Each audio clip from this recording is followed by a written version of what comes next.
Thomas the tank engine was feeling very happy.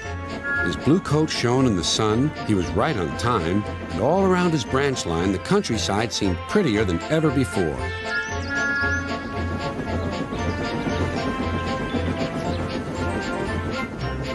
Beep, beep. Good morning, Percy, he whistled. My branch is the pride of the line, wouldn't you agree? Yes, Thomas, of course, but... But what, Percy? Out with it. Well, there is another engine with a famous branch line, too. Who? Where? His name's Stepney. He's far away, but Sir Topham Hatt says he may visit us. When? Oh, someday. And Percy hurried away. Meanwhile, Stepney was puffing steadily along his line. It isn't very long, and that made him feel a little sad. Later, he saw Rusty.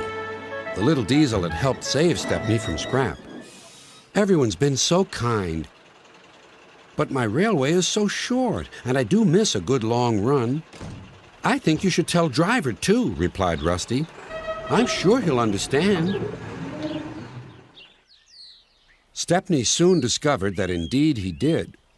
Do you know, Stepney, I feel just the same way.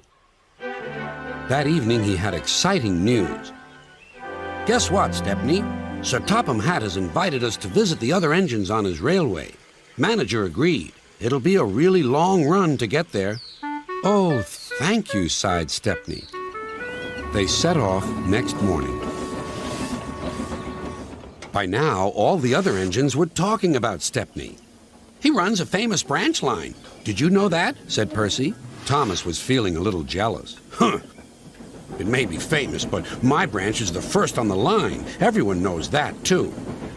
And he huffed away to fetch his coaches. Look, squeaked Percy. Why have they all come? There's no train yet. But Percy was wrong. The signal dropped, and from far away an engine whistled. Here he comes, yelled Douglas. Stepney puffed proudly through the junction.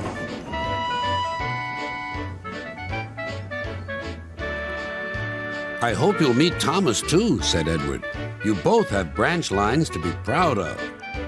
Then Stepney set off to help Duck shunt coaches in the yards, and they worked happily together all afternoon.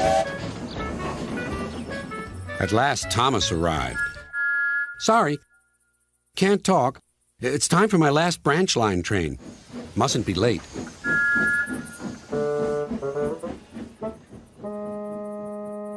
He was hardly out of sight when the engines heard shouting at the station. Moments later came the alarm. Stop all trains!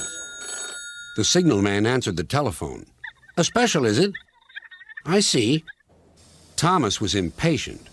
Why are we waiting? My passengers are being delayed. Sorry, Thomas, said his driver. We're being shunted to allow another train to pass. Soon they heard an unfamiliar puffing sound. There was Stepney with his headlamp swaying and whistle blowing. He gathered speed and disappeared. Well, bust my boiler, said Thomas the tank engine. Next morning he was still fuming. Shunted, and on my own branch, too. It's a disgrace. I'm sorry, said Stepney. I was a special. Why? An important passenger arrived just as you left. He ordered a special train, and Duck let me take it.